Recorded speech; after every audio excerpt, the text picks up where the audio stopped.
नमस्कार दोस्तों, आपका स्वागत है कृष्णा स्पॉट चैनल में। गीता ज्ञान मनुष्य के विनाश का कारण बनती है। ये एक चीज गीता में श्री कृष्ण ने बताई हैं, ये बातें। गीता ज्ञान टुडे। गीता का ज्ञान कृष्ण ने महाभारत युद्ध के दौरान अर्जुन को दिया था। गीता की बातें मनुष्य के लिए कल्याणकारी हैं। इसमें श्री कृष्ण ने बताया है कि मनुष्य का विनाश कब होने लगता है।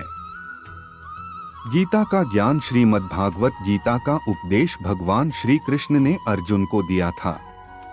यह एकमात्र ऐसा ग्रंथ है जो मनुष्य को जीने का सही ढंग बताता है।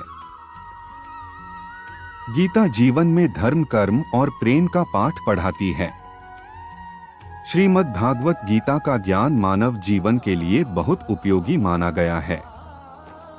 गीता संपूर्ण जीवन दर्शन है और इसका अनुसरण करने वाला व्यक्ति सर्वश्रेष्ठ होता है। श्रीमद्भागवत गीता में भगवान कृष्ण के उपदेशों का वर्णन है जो उन्होंने महाभारत युद्ध के दौरान अर्जुन को दिए थे। गीता की बातों को जीवन में अपनाने से व्यक्ति को खूब तरक्की मिलती है। गीता में श्री कृष्ण ने बताया है कि मनुष्य का विनाश कब होने लगता है। श्री कृष्ण के अनमोल उपदेश। गीता में श्री कृष्ण कहते हैं कि मनुष्य को कभी भी अहंकार नहीं करना चाहिए। अहंकार मनुष्य से वह सब करवाता है जो उसके लिए सही नहीं है। अंत में यह अहंकार ही उसके विनाश का कारण बनता है। इसलिए जीवन में जितना जल्दी हो सके अपना अहंकार त्याग देना चाहिए। गीता में श्री कृष्ण कहते हैं कि किसी भी इंसान का पतन उस समय शुरू हो जाता है जब वो अपनों को गिराने की सलाह गैरों से लेना शुरू कर देता है। गीता में लिखा है, सरल व्यक्ति के साथ किया गया छल आपकी बर्बादी के सारे द्वार खोल देता है। चाहे आप कितने भी बड़ी शतरंज के खिलाड़ी क्यों ना हो, लेकिन सरल व्यक्ति के साथ किए गए छल के परिणाम आपको भुगतने ही पड़ेंगे। श्री कृष्ण कहते हैं कि इस धरती पर कर्मों की चपेट से न तो कोई बचा है और ना ही बचेगा। जिसने जैसा किया है उसे वैसा भरना ही होगा। आज नहीं तो कल उसके कर्म उसके सामने जरूर आएंगे। श्री कृष्ण के अनुसार किसी का साथ ना मिलने पर कभी भी निराश नहीं होना चाहिए, क्योंकि कोई दे या ना दे, ईश्वर हर मुश्किल घड़ी में साथ देता है। गीता में श्री कृष्ण कहते हैं कि जब अत्याचारों को मुस्कुराकर सहा जाता है तो उस इंसान का बदला भगवान स्वयं लेते हैं। इसलिए किसी भी परिस्थिति में मुस्कुराना नहीं छोड़ना चाहिए। गीता ज्ञान। गीता में बताई गई है, बुद्धिमान व्यक्ति की पहचान जाने। श्री कृष्ण के अनमोल वचन। गीता में जीवन के अर्थ को बहुत अच्छे तरीके से समझाया गया है। इसका अनुसरण करने वाला व्यक्ति जीवन में हमेशा सफल होता है।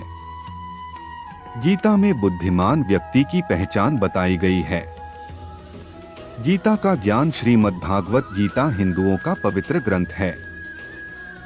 इसमें जीवन का पूरा सार बताया गया है। गीता में भगवान कृष्ण के उन उपदेशों का वर्णन है जो उन्होंने महाभारत युद्ध के दौरान अर्जुन को दिए थे। गीता में दिए उपदेश आज भी उतने ही प्रासंगिक हैं और मनुष्य को जीवन जीने की सही राह दिखाते हैं। इसमें ग्रंथ भगवान श्री कृष्ण द्वारा अर्जुन को दिए गए उपदेशों की पूरी श्रृंखला है। इसमें जीवन के अर्थ को विस्तार पूर्वक बहुत खूबसूरत तरीके से समझाया गया है।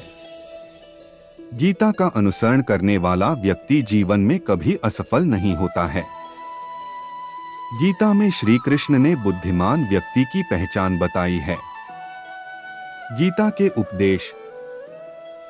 गीता में श्री कृष्ण ने बुद्धिमान व्यक्ति की पहचान बताई है। इसके अनुसार सबसे समझदार और स्थिर बुद्धि वाला व्यक्ति वही है जो सफलता मिलने पर अहंकार में नहीं आता और विफलता मिलने पर गम में नहीं डूब जाता। गीता में श्री कृष्ण कहते हैं कि समय कभी एक जैसा नहीं रहता। जो दूसरों को बेवजह रुलाते हैं उन्हें भी रोना पड़ता है। जो दूसरों को दुख देते हैं आगे चलकर उन्हें भी दुख भोगना पड़ता है। श्री कृष्ण कहते हैं कि केवल डरपोक और कमजोर ही चीजों को भाग्य पर छोड़ते हैं, लेकिन जो मजबूत और खुद पर भरोसा करने वाले होते हैं वे कभी भी नीति या भाग्य पर निर्भर नहीं करते। गीता के अनुसार सिर्फ दिखावे के लिए अच्छा मत बनो। वो परमात्मा आपको बाहर से नहीं बल्कि भीतर से भी जानता है। इसलिए कोई भी बदलाव पूरी तरह से स्वयं के लिए होना चाहिए। आप खुश हैं या दुखी यह दोनों आपके विचारों पर निर्भर है। अगर आप प्रसन्न रहना चाहते हैं तो आप हर हाल में प्रसन्न ही रहेंगे। अगर आप अपने मन में बार बार नकारात्मक विचार लाएंगे तो आप दुखी ही होंगे। विचार ही हर व्यक्ति का शत्रु और मित्र होता है। श्री कृष्ण कहते हैं किसी के साथ चलने से ना तो कोई खुशी मिलती है और ना ही लक्ष्य। इसलिए मनुष्य को सदैव अपने कर्मों पर विश्वास करते हुए अकेले चलते रहना चाहिए। गीता में श्री कृष्ण ने कर्मयोग, भक्ति योग और ज्ञान योग को ही कल्याण का प्रमुख साधन बताया है। कर्म के प्रवाह से संबंध का टूट जाना ही जीवन का लक्ष्य है और यह लक्ष्य उपर्युक्त तीनों मार्गों से प्राप्त हो सकता है। श्री कृष्णा के विचार सुनने के लिए हमारे चैनल को सब्सक्राइब करें और लाइक करें।